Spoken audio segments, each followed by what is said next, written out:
On the edge of the Series 7 desert moon, where the sky burned orange by day and turned deep violet at night, Lily Hale lived alone in a small metal outpost. She was a xenolinguist, which meant she studied alien languages, though she had not heard a single alien voice in over 2 years.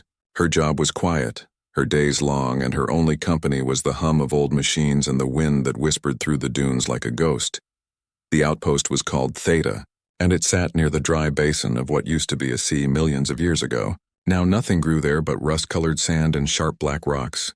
Lily spent her time listening to deep space static, hoping one day to catch a real signal. A word, a song, anything from beyond human space. She kept logs, fixed broken sensors, and sometimes walked the perimeter just to feel her boots crunch on the dust.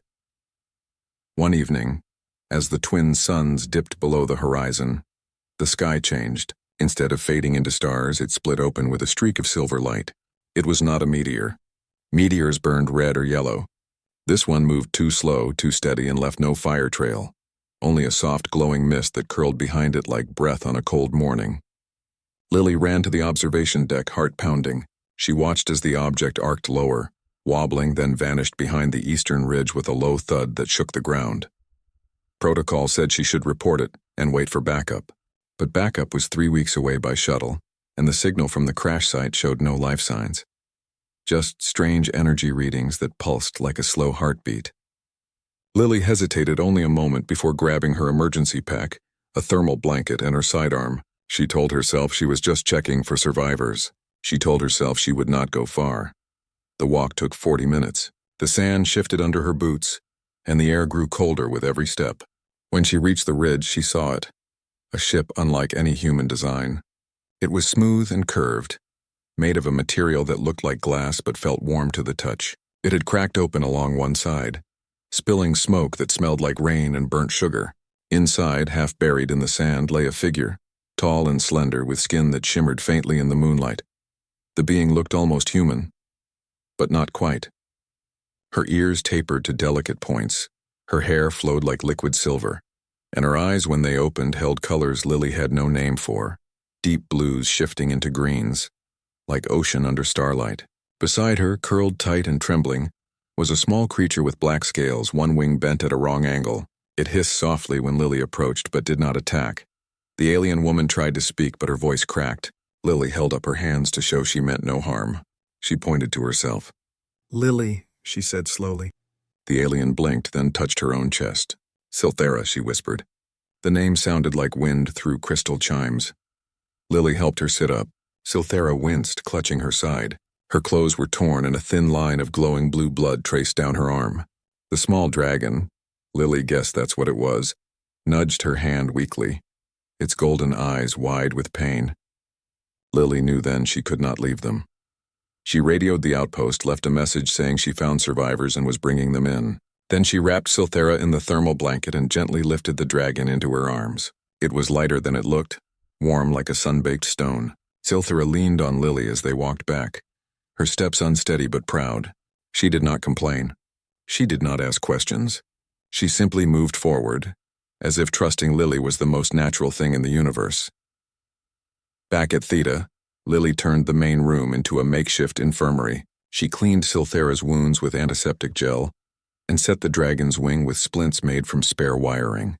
The dragon, whose name Silthera said was Kale, watched her with quiet intensity as if memorizing every move.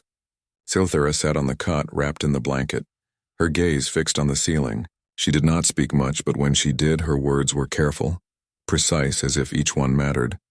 "Your world is small?" she said once, looking around the outpost. "It's just a station," Lily replied. "Not a world," Silthera smiled faintly. "A world is not size. It is feeling. This place feels like home." Lily didn't know what to say to that. She made tea, real tea from a tin she saved for special days, and offered a cup. Silthera accepted it with both hands as if it were a gift. They sat in silence for a while, listening to the wind outside and the soft breathing of Kale, who had fallen asleep by the heater. Night fell fully then. The temperature dropped fast, as it always did on Series 7. Lily turned on the heaters, but the power flickered. The crash had damaged the solar array. The room grew cold. Silthera shivered, though she tried not to show it.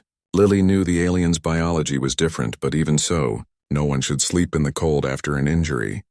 Without thinking too much, Lily unfolded the spare blanket and patted the empty space beside her on the cot. "You can sleep here," she said. "It's warmer." Silthera looked surprised. She glanced at Kale, who lifted his head slightly, then back at Lily. After a long pause, she nodded. She lay down carefully, keeping her distance at first.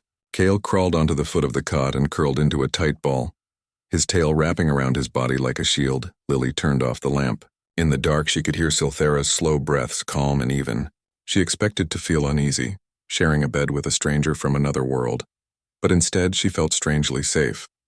Maybe it was the quiet strength in Silthera's presence, or the way Kale's soft snores filled the silence like a lullaby. Whatever it was, Lily slept deeply that night, better than she had in months.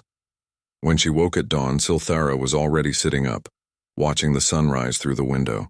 Her wounds had already begun to heal, the blue marks fading into faint silver lines. Kale stretched, his wings still stiff but no longer bent. He looked at Lily and gave a low, rumbling purr, something between a growl and a thank you.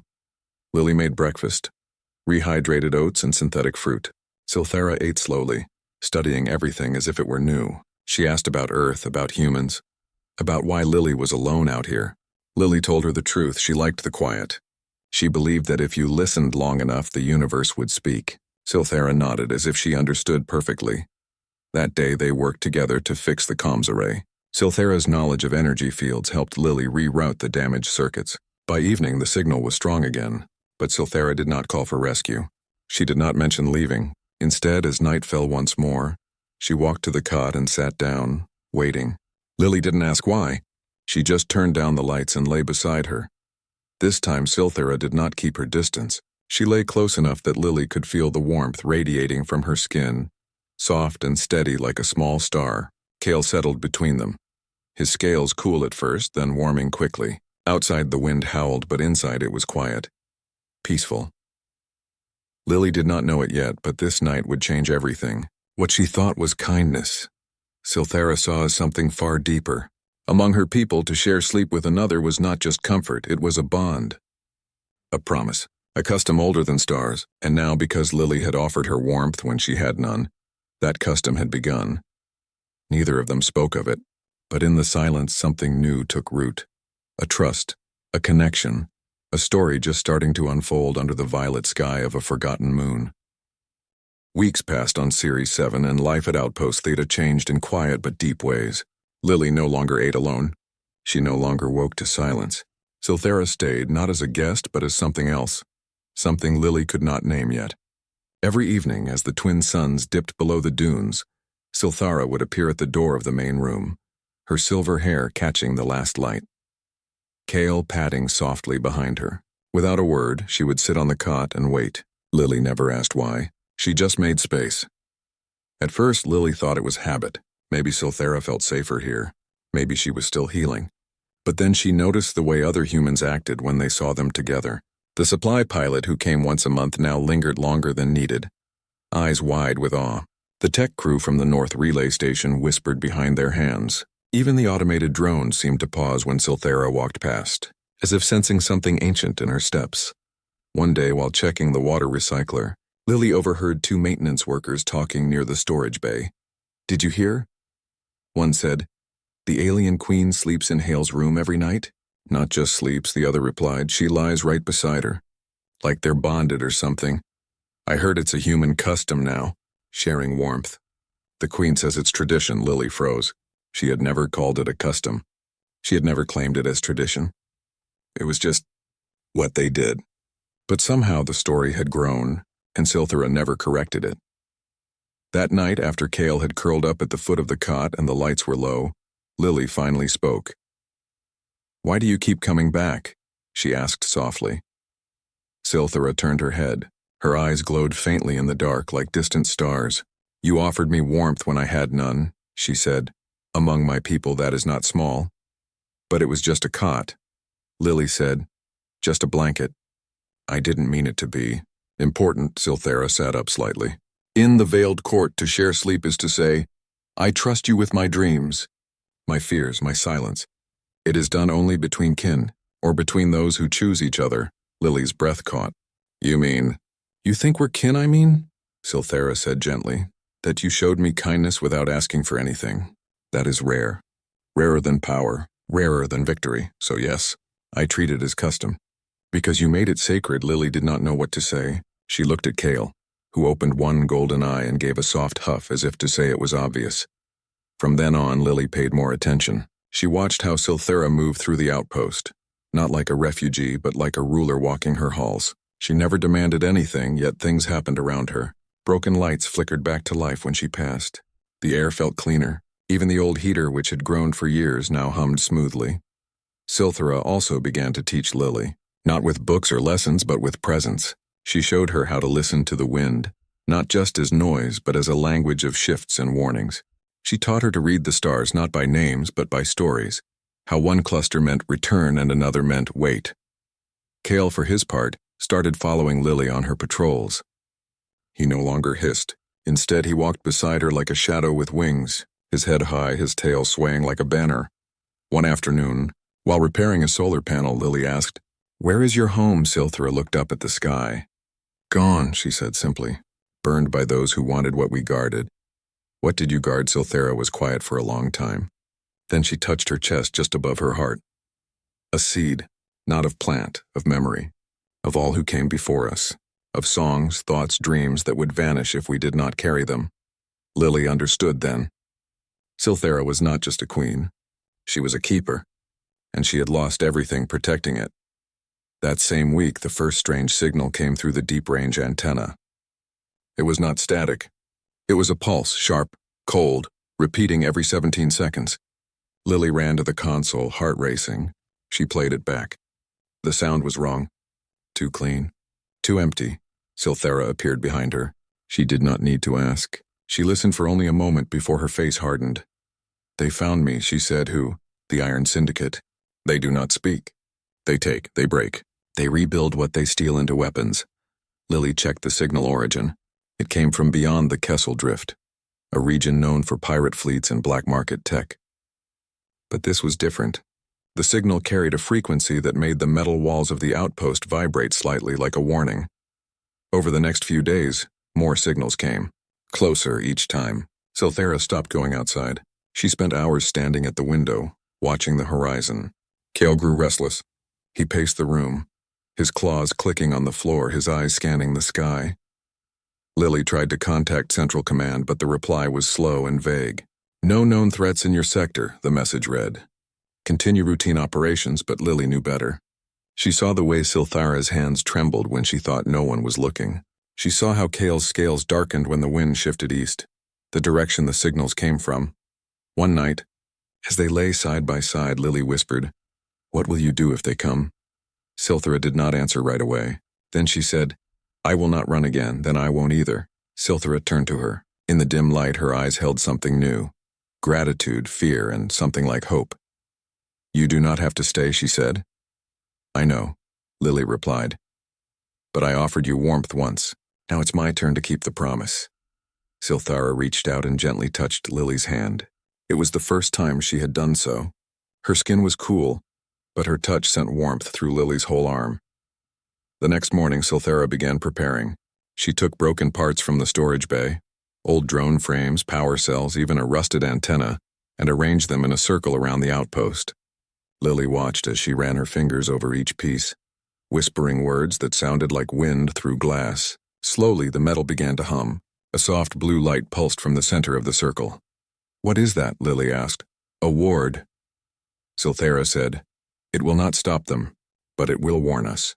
And it will confuse their machines." Kale helped too. He dug trenches near the east ridge, not deep but wide. When Lily asked why, he blew a small puff of smoke into one. The sand inside shimmered and hardened into black glass. "Dragonfire changes matter," Silthera explained. "It can turn sand to shield." Lily realized then that they were building a defense, not with guns or walls, but with knowledge, with ancient tricks and human grit. She added her own ideas, rerouting the comms to send false signals, setting up motion sensors from old mining gear, even planting decoy heat sources using cooking stoves wrapped in foil. They worked side by side, day and night. They barely slept, but when they did, they still shared the cot. It was no longer just comfort. It was strength. In those quiet hours, they spoke little, but they understood each other more than words could say. One evening, as the sun set in streaks of red and gold, Lily stood with Silthara on the roof of the outpost. Kale perched on the edge, his wings half spread, catching the last warmth. "Do you think we can win?" Lily asked. Silthara looked at her. "Winning is not the point. Surviving is. Remembering is. Protecting what matters, and what matters," Silthara smiled faintly.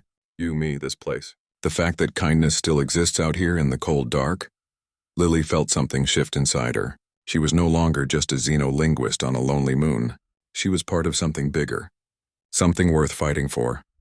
That night, the signal changed. Instead of a pulse, it became a voice, mechanical, flat, repeating one phrase over and over. "Surrender the keeper. Surrender the seed." Silthara stood in the center of the room, her back straight, her eyes blazing. Kale growled low in his throat, smoke curling from his nostrils. Lily grabbed her sidearm, checked the charge, and stood beside them. They did not speak. They did not need to. The custom of shared warmth had become something else now. A vow, a bond. A line drawn in the sand, and when the first shadow crossed the moon that night, long and sharp like a blade, they were ready. The attack came not with sound but with silence. One moment, the dunes were still under the twin moons. The next, the air grew heavy as if the sky itself had been wrapped in cloth. The deep-range antenna went dead. The lights in the outpost flickered once, then stayed dim. Even the wind stopped. Lily stood at the window, her breath shallow. Silthara stood beside her, eyes narrowed, one hand resting on Kale's head. The dragon's scales had darkened to near black, and his wings were half raised, ready. "They are here," Silthara whispered. Lily nodded. She had already seen them. Shapes moving across the horizon, too smooth, too fast for sand crawlers. No engines roared. No lights flashed. Just shadows sliding over the dunes like oil on water. Within minutes, the first strike hit. Not with bombs or lasers, but with silence fields. Bubbles of nothing that swallowed sound, heat, even radio waves. The outpost's alarms did not blare. The doors did not lock. Everything just stopped working. Lily ran to the backup generator, but it was cold. Silthara placed her palm on the metal casing and closed her eyes. A soft blue light spread from her fingers, and after a few seconds, the hum returned. The lights brightened slightly. "They drain energy," Silthara said, "but not life." "Not yet." Kyle let out a low rumble and moved to the east wall. He scratched at the floor, then blew a thin stream of fire into the trench he had dug days before. The sand melted instantly into black glass, forming a curved shield just outside the wall. Lily grabbed her sidearm and checked the charge. It was weak. The silence field had drained the battery. She switched to manual mode, a setting she had never used before. It would fire only 3 shots, but they would be real bullets, not energy pulses. "We cannot hold the whole outpost," Silthara said calmly. "We go underground." Lily knew she was right. The lower level, the old archive vault, was shielded with lead and stone. It had been built to survive solar flares. Maybe it could survive this. They moved fast. Lily grabbed the emergency pack. Water, rations, a hand-crank radio, and her notebook. Silthara carried nothing but her presence. Kale led the way, his claws clicking on the metal stairs as they descended. Just as they reached the bottom, the main door above groaned. Then it tore open like paper. Figures entered, tall, armored, but not human. Their suits were seamless, made of shifting metal that reflected no light. Their faces were hidden behind smooth masks with no eyes, no mouth, just a single red slit that pulsed like a heartbeat. The Syndicate soldiers. They moved in perfect sync, scanning the room with devices that hummed softly. One turned toward the stairs. "They know we are here," Lily whispered. Silthara placed a hand on the vault door. She spoke a word that sounded like glass breaking underwater. The door sealed itself with a hiss, and a thin layer of frost spread across its surface. For a moment, there was quiet. Then the pounding began. Not loud, but steady, methodical, like a heartbeat counting down. Lily leaned against the cold wall, heart racing. "How long will it hold?" "Not long," Silthara said, "but long enough." She walked to the center of the vault and knelt. From a hidden pocket in her robe, she pulled out a small crystal, pale blue, no bigger than a thumb. It glowed faintly, pulsing in time with her breath. "This is a shard of the weave," she said. "It holds echoes of old defenses. I can wake them. But I need your voice, my voice." Human speech carries chaos, unpredictability. The Syndicate's machines cannot process it well. "If you speak while I channel, the defense will be stronger," Lily understood. She had spent years studying how language shaped thought. Now she would use it as a weapon. She stood beside Silthara and began to speak, not in code, not in commands, but in stories. She told of Earth, of rain on rooftops, of children laughing in parks, of old songs sung by firelight. She spoke of hope, of mistakes, of second chances. Her voice was steady, clear, full of feeling. Silthara closed her eyes. The crystal rose into the air, spinning slowly. Light spread from it, filling the vault with soft blue patterns that looked like constellations. The walls began to hum. Above them, the pounding stopped. Then came a new sound, a high-pitched screech like metal tearing. The syndicate soldiers were retreating, but Lily knew it was only the beginning. Over the next hours, they turned the vault into a command center. Lily used the hand-crank radio to send out bursts of human music. Old jazz, folk songs, even children's rhymes. Each signal confused the syndicate's sensors, creating blind spots in their network. Silthara wove the crystal's energy into the outpost's old wiring. She linked it to the solar panels, the water pipes, even the broken drones outside. Slowly, the desert itself began to respond. Kale played his part too. He slipped out through a maintenance tunnel and returned with sand in his claws. Silthara mixed it with drops of her glowing blood and shaped it into small orbs. When thrown, they exploded into clouds of sonic dust, sound so sharp it shattered syndicate armor. By dawn, the first real battle began. The syndicate sent a larger force, dozens of soldiers moving in perfect lines. But the dunes were no longer empty. As they stepped onto the glass shield Kale had made, the ground beneath them shifted. Hidden trenches opened, filled with the sonic dust. The soldiers fell, their armor cracking like eggshells. Lily watched from a hidden perch on the roof, binoculars in hand. She directed Silthara through a comms earpiece made from spare parts. Left flank. 3 soldiers near the ridge. Silthara raised her hand. A drone, now glowing with blue energy, shot from the outpost and released a pulse. The air rippled. The soldiers froze, then collapsed, their systems overloaded by the chaotic mix of human song and Eldari resonance. Kyle soared above, his wings casting wide shadows. He did not breathe fire, not yet. Instead, he flew low, kicking up sand laced with the sonic dust. The storm blinded the enemy, scrambled their signals, and gave Lily and Silthara time to move. They did not fight to kill. They fought to confuse, to delay, to protect. Every minute bought them more time to strengthen the Weave's defense. At midday, the syndicate changed tactics. They brought a machine, a tall, spindly tower that unfolded from a single pod. It pulsed with red light and began to drain the energy from everything around it. The glass shield cracked. The drones fell from the sky. Even Kale slowed, his wings drooping. Silthara's face went pale. They brought a null siphon. It feeds on life energy. Lily looked at the machine, then at Silthara. Can we destroy it? Not with force. It grows stronger when attacked, Lily thought fast. Then she remembered something, the old water pump in the east yard. It ran on geothermal heat, not electricity. It was old, rusty, but still worked. What if we flood it, she said, not with water. With a noise, Silthara's eyes lit up. Yes, sound disrupts its core. They moved quickly. Lily rerouted the pump's output to a series of broken speakers she had salvaged weeks ago. Silthara channeled the crystal's energy into the system. Kale flew low, carrying coils of wire in his claws. In minutes, they had built a crude sound cannon. Lily fed it recordings from her archive. Human voices arguing, laughing, crying, singing. A mess of emotion the syndicate could not compute. She aimed it at the null siphon and fired. The sound hit like a wave. The machine shuddered. Its red light flickered, then turned blue, then white.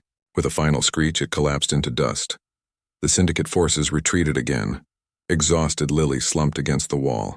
Silthara knelt beside her, placing a cool hand on her forehead. You did it, Silthara said. We did it. Lily corrected. Kale landed nearby, his sides heaving but his eyes bright. He nudged Lily's hand with his snout, a gesture that now felt like pride. That night, they returned to the vault. The outpost above was damaged but standing. The syndicate had not won. Not yet. As they lay on the floor, too tired for the cot, too wired to sleep, Lily spoke softly. Why did they come for you? Silthara was quiet for a long time. Then she said, because we remember. And they want to forget. They believe memory is weakness. But it is strength. It is why humans survive, why my people endure. Lily thought of all the stories she had told that day. Stories of loss, of joy, of trying again. She realized now that stories were weapons too, maybe the strongest kind. Outside, the wind returned. It howled through the broken walls, but this time it sounded like a song. And in the dark, Silthera reached for Lily's hand, not out of custom, not out of need, but because they had faced the silence together and found their voices. They would face more, but for now they rested, ready for whatever came next. After the battle, silence returned to Series 7, but it was a different kind of quiet. Not empty, but waiting. The Syndicate had pulled back, but their ship still floated far out in the void. Dark and patient like sharks in deep water, Lily knew they would come again. And next time, they would not be so careless. Silthera spent most of her days in the vault, sitting cross-legged before the glowing crystal. Her eyes were closed, her hands resting on her knees, her breath slow and even. Kale lay beside her, his head on his paws, watching the door with golden eyes that never blinked for long. Lily brought her food and water, but Silthera barely ate. She seemed to draw strength from the crystal alone. Its light had grown brighter, pulsing like a slow heartbeat that filled the room with soft blue waves. One evening, as the twin moons rose, Silthera opened her eyes and spoke. "I must tell you the truth," she said. Lily sat across from her, knees drawn to her chest. "I'm ready." Silthera took a deep breath. "My people are called the Eldari. We are not warriors. We are keepers. For thousands of years, we have carried the last seed of the cosmic weave, a living memory of every civilization that ever rose and fell. It holds songs from dead stars, thoughts from forgotten minds, dreams that never had a world to land on." "Why you?" Lily asked. "Because we chose to remember. Others chose power. The Syndicate is made of those who broke away long ago. They believe memory is a chain. They want to burn the past to build a future with no ghosts. But without memory, there is no wisdom, only hunger. And the seed," Lily said. "Where is it?" Silthera touched her chest again, just above her heart. "It sleeps within me, but it is weak. It needs a key to awaken its final defense." "What key?" "A mind that dreams differently. A mind shaped by chaos and hope. Human minds." Lily stared at her. "You mean me?" "Yes," Silthera said gently. "Your people create stories from nothing. You imagine futures that do not exist. You feel deeply, even when it hurts. That is what the weave needs. Not logic, not order, but heart." Lily looked down at her hands. She had always thought her work was small, listening to static, writing notes no one read. But now it seemed like everything she had ever done had led to this. "What do I have to do?" Silthera stood and offered her hand. "Come with me." They walked out of the vault and up to the surface. The night air was cool, the stars sharp and bright. Kale followed, his wings folded tight against his back. They stopped at the center of the glass shield, where the sand had hardened into smooth black stone. Silthera knelt and placed both palms on the ground. The crystal floated from her robe and hovered above the glass. It began to spin faster and faster until light shot out in all directions, forming a circle around them. "This is the old way," Silthera said. "To bond not by blood but by choice. To share not just sleep but soul. If you say yes, we will link minds. You will see my memories. I will feel your dreams. And together we will wake the weave." Lily's heart pounded. This was more than trust. It was surrender. But she thought of the Syndicate, of their cold machines, of all the voices that would be lost if they won. She knelt beside Silthera and placed her hands on the glass. "I say yes." The moment her skin touched the surface, the world changed. Light filled her mind, not bright, but deep, like diving into an ocean of stars. She saw cities built on clouds, oceans that sang, beings made of light who danced in the rings of dead planets. She felt joy, sorrow, wonder all at once, and beneath it all a quiet hum, the voice of the weave waiting. Then she saw Silthera's memories, the burning of her home, the flight through dying stars, the loneliness of carrying a universe in her chest, and through it all one constant thought: find someone who still believes in kindness. Lily reached out with her mind and wrapped that thought in a human memory. Her first sunrise on Series 7, when she thought she would be alone forever but felt peace anyway. Silthera gasped. Tears fell from her eyes, glowing faintly blue as they hit the glass. The crystal flared, the ground trembled, and from deep below the dunes something woke. Kyle roared, not in fear but in triumph. His body began to change. His scales grew larger, his wings stretched wide, his eyes blazed like twin suns. He was no longer the small creature from the wreck. He was a war drake of the veiled court, ancient and fierce. Silthera stood taller now, her robe shimmering with starlight. She turned to Lily, her eyes full of gratitude and something deeper. "You are not just my host," she said. "You are my bond sister. By the old law, you are now heir to the weave." Lily felt the weight of those words, but also the warmth. She was no longer alone. She was part of something vast and beautiful. Over the next days, they prepared for the final battle. The weave showed them how. It spoke through dreams, through patterns in the sand, through the hum of the wind. Lily used her knowledge of human tech to build resonance nodes from old comms gear. Silthera charged them with the crystal's energy. Kale flew across the dunes, planting them in a great circle around the outpost. Each node played a different human sound. Laughter, a lullaby, a protest chant, a love letter read aloud. Together they formed a shield not of force but of feeling. The Syndicate would not understand it. Their machines could not process love or grief or hope, and that would be their weakness. One night, as they stood on the roof watching the enemy ships grow closer, Lily asked, "What happens if we lose?" Silthera looked at her. "Then the weave sleeps again, but it will not die. As long as one human dreams, it lives." Lily smiled faintly. "Then we won't lose." Silthera took her hand. "No, we won't." Below them, Kale let out a low rumble, his tail curling around their feet like a promise. The next morning, the sky turned red, not from suns but from the Syndicate's fleet descending, hundreds of ships black and sharp blotting out the stars. They moved as one, silent and sure. Lily stood at the edge of the glass shield wearing a simple suit. No armor, no weapons. Silthera stood beside her, the crystal now embedded in her chest, glowing like a second heart. Kale hovered above, wings spread wide, smoke curling from his jaws. The Syndicate did not send soldiers first. They sent a voice. It echoed across the dunes, flat and cold. "Surrender the keeper. Surrender the seed." "Or be unmade." Silthera stepped forward. "We offer you memory," she called. "Will you take it?" The voice did not answer. Instead, the ships opened fire, but the beams did not hit the ground. They struck the circle of nodes and shattered into colors. Red became rose, blue became sky, gold became sunrise. The energy turned into light, into sound, into stories. The Syndicate ships faltered. Their systems glitched. Pilots screamed as human emotions flooded their minds. Joy they had never felt, sorrow they could not name. Lily closed her eyes and began to speak. Not loudly, but clearly. She told the story of a girl who planted a seed in dry ground and waited. She told of a man who forgave his enemy. She told of a song that healed a broken heart. With every word, the weave grew stronger. The dunes glowed. The air hummed. And Kale let out a roar that shook the stars. The final battle had begun, not with guns, but with dreams. And Lily, the quiet xenolinguist from Earth, stood at its center hand in hand with an alien queen, ready to remind the universe what it meant to be alive. The battle did not rage in fire or steel, but in silence and light. As Lily spoke, her voice carried not just words, but feelings, hope, grief, wonder, love.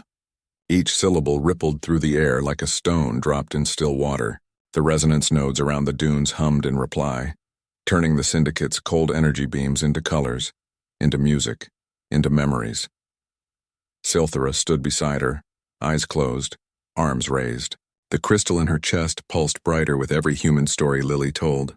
It was no longer just a shard, it was a heart beating in time with Lily's own.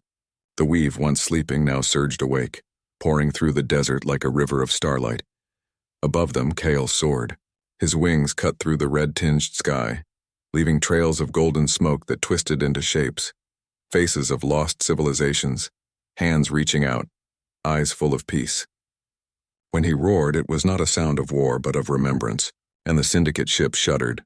Their pilots, encased in emotionless armor, had never felt anything like this. Their minds were built for logic, for control, for order, but human dreams were messy. They did not follow rules.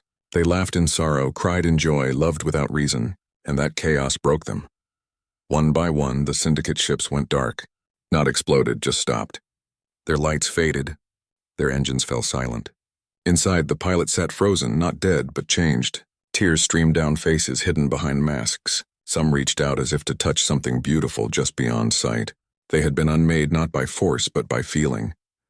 On the ground, Lily kept speaking. She told of a child sharing bread with a stranger, of a woman singing to her baby under a stormy sky, of a man planting trees he would never see grow. Simple things, small things, but they carried the weight of everything that made humans worth saving. Silthera opened her eyes. They glowed with soft blue light full of tears. She turned to Lily and placed a hand on her cheek. "You did it," she whispered. "We did it," Lily said, her voice hoarse but steady around them. The dunes shimmered. The glass shield reflected not just light but images. Flickers of Earth, of Eldari cities long gone, of futures yet to be born. The weave was no longer hidden. It was alive and it was free. Kale landed gently beside them, his massive form now calm. He lowered his head and touched his snout to Lily's shoulder, a gesture of deep respect. Then he did the same to Silthera. The bond was complete. In the days that followed, the Syndicate fleet did not leave. It simply drifted silent and still, like ships in a dream. No signals came, no threats. Just quiet. Lily and Silthera knew the fight was over. The Syndicate had not been destroyed. They had been awakened. Silthera sent a message through the weave, not in words but in feeling. It traveled faster than light, reaching every Eldari who still lived in hiding. The message was simple: the Keeper is safe. The seed blooms. Come home, and they came. Not in warships, but in vessels shaped like leaves and shells glowing with soft light. They landed gently on the far side of the basin, and one by one they walked to Outpost Theta. They did not bow to Silthera. They bowed to Lily, for she was no longer just a human xenolinguist. She was the first bond sister of the Veiled Court, the one who had offered warmth when none was asked, the one who had turned kindness into custom and custom into legend. Silthera held a gathering under the twin moons. Eldari from a dozen star systems stood in a wide circle, their robes shimmering, their eyes full of awe. In the center stood Lily, wrapped in a robe woven from starlight thread, a gift from the eldest keeper. Silthera spoke to her people. Long ago we believed only our kind could guard memory, but we were wrong. The weave does not belong to one race. It belongs to all who remember. And humans remember in ways we never could. She turned to Lily. You showed us that hope is not weakness. It is the strongest force in the universe. Then she made a decree that would echo across galaxies. From this day forward, any human who offers shelter to an Eldari in need shall be honored with the custom of shared warmth. Not as guest, not as stranger, but as kin. The crowd bowed again. Even Kale lowered his head, his golden eyes gleaming with pride. After the gathering, Lily walked back to the outpost alone. Silthera stayed to speak with her people, but she would return. She always did. Lily sat on the cot, tired but at peace. The room felt different now, not small but full of stories, of trust, of a future she had helped build. That night, as the moons rose, the door opened. Silthera stepped inside, her silver hair glowing faintly. Kale followed, his steps quiet on the metal floor. Without a word, Silthera sat on the cot and waited. Lily smiled and made space. They lay down together just as they had on that first night after the crash. Kale curled at their feet, his breath warm and steady. Outside, the wind whispered through the dunes, but it no longer sounded lonely. It sounded like a song. Lily closed her eyes. She thought of Earth, of all the people who would never know what happened on this desert moon. But it did not matter. What mattered was that someone had chosen kindness, and that choice had changed everything. Silthera reached for her hand. Their fingers intertwined, warm and sure. No words were needed. The custom was no longer just a habit. It was a promise, a bridge between worlds, a reminder that even in the cold dark of space, two beings could share warmth, and in doing so, light up the stars. And so they slept, not as queen and human, not as alien and stranger, but as sisters, bound by choice, by courage, and by the quiet truth that the smallest act of kindness can become the foundation of empires.